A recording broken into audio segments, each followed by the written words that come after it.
Hello YouTube, welcome to this video, part 2 of my guide to the intriguing design of tobacco pipes by the guy Benedict Goes. He showed me around the National Tobacco Museum of Holland, which is at Prince and Grasset 488 in Amsterdam. The museum's website is down below, along with my guide to the museum. Sadly, no photos were allowed in the museum, but I'm going to show you some of the pipes in this week's video. Last time I talked about collectors and an introduction to the book, which was a little bit boring. I promise this week is a bit more exciting.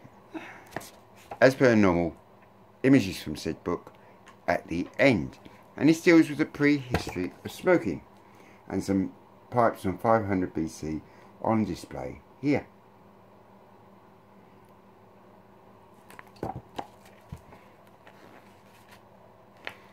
From the earliest forms of tobacco, we have to take ourselves to Central America, where the tobacco plant was indigenous and occurs in great many varieties. And the original inhabitants of the American continent used it for medicinal purposes and seminal use. As no written texts have come down to us from Native American archaeological finds, finding the old pipes in their original condition is the most important way. The German-Croat culture of northwest Ecuador has produced one of the oldest known pipes, dating from 500 to 300 BC. On the tubular pipe, a female figure has been modelled with elaborate headdress and eardrops in the style typical for this culture. In West America, a burial statue from Naivete illustrates smoking in the pre-Columbian times. Smokers sitting in a sitting position dates in from the 3rd century. And these two pipes are there and there. And if you go to the museum, you see the originals. Sabbin cut. Working in clay has been made by hand with red clay with model details of hairdo, earrings, hands. It is subsequently covered by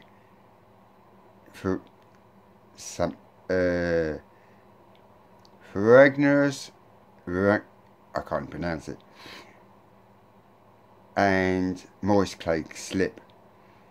And the same technique was used by the Tasaks, the people from the inland region of Michoacan. The pipes were found in 1 out of every 200 graves and occupy a splendid position in Tasak culture. And there's some images of the old pipes there.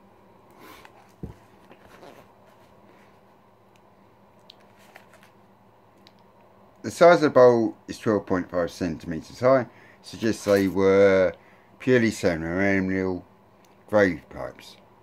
Apart from the more or less traditional models, there are also pipes based on natural forms, such as masculine cactus, also by the Task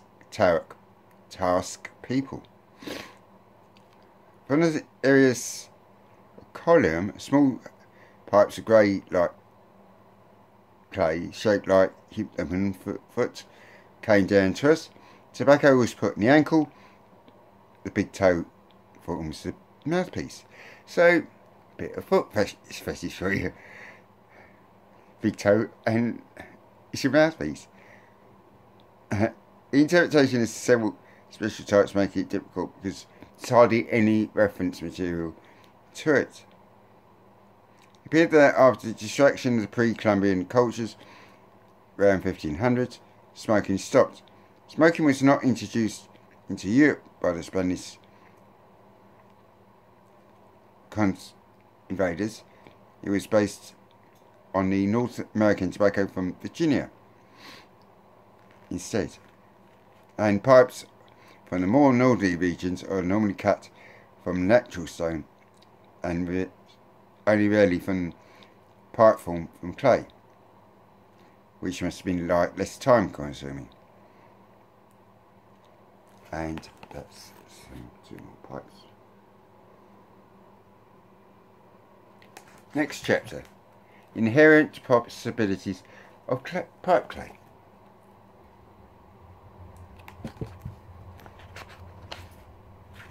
The tobacco plant, originating from the world, was introduced into Europe by the 16th century.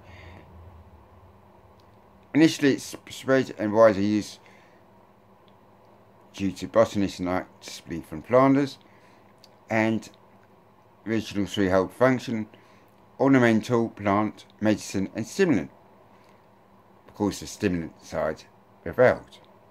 Smokeless tobacco spread from northwest Europe all over the continent, and the Netherlands in particular, had a great pipe industry. This is deduced by numerous loads of paintings portraying smokers made during the Dutch Golden Age, and small-scale workshops started in the 17th century rapidly expanded through the region. The raw material for pipes was pipe clay, a fine white baking clay imported by river from Belgium and Germany. In the brass 2-piece moulds, the tough clay was moulded into pipe, then decorated. Flowers, sometimes alternating with fruit, was a popular design. Another popular design was the story of Jonah from the Bible. And in the 18th century, when pipe stems became so thin, the decoration was hardly possible. Attention focused on the bowl itself instead of the stem, as pipe stems became thinner. The more decorative the pipe, the bigger the sales of them. And there's some images of pipes there.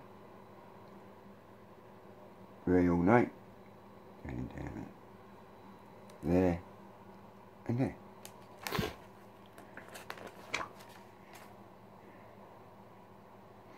Very occasionally, a pipe smoker could not resist the temptation of using his imagination and modelling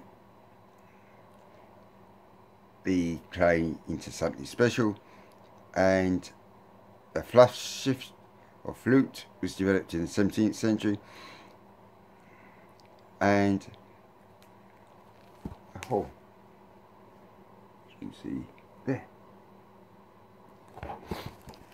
Long-stemmed pipe, a Dutch landmark. It's the next chapter.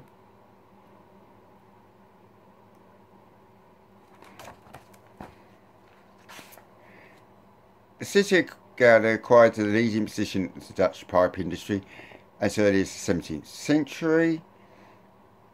Gouda's pipe makers guild guaranteed its century's protection of trade interests of raw materials as well as selling finished products. The guild regulations, internal competition arose between members, as in making the product quality. Besides beautifully decorated pipes, the major production consisted of plain ones as well. Tiniest irregularities are visible in clay, finishing with utmost care and attention. No fewer than 32 operations performed by 12 different workmen gave birth to each pipe, and the city of Gouda became the centre in Holland of pipe making. The best pipes are characterised by pure white clay, surfaced varnished with a piece of agate, and the usual size. These pipes range in length from 6 centimetres for dolls' houses to 1 metre. Usual size was 21 inches, 55 centimetres, and this became a Dutch pipe making standard. Buyers paid particular attention to the pipe maker mark on the heel of the pipe, and that's only about ½ centimetre in size. And there's some more pipes there. And as you see there,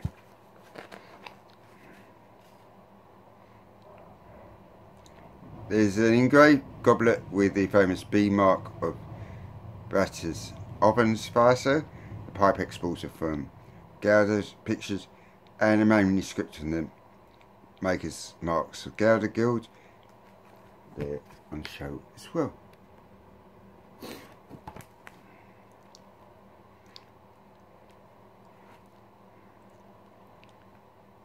Fakes also became popular because they're a lot cheaper than the real thing, but the guilds tried to protect themselves with registered marks, and the quality of Dutch pipes is shown in the museum, and it's an amazing museum. Just go, guys.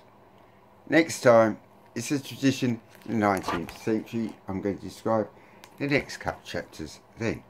Give this video a thumbs up, and images from this book will follow shortly. Stay lit.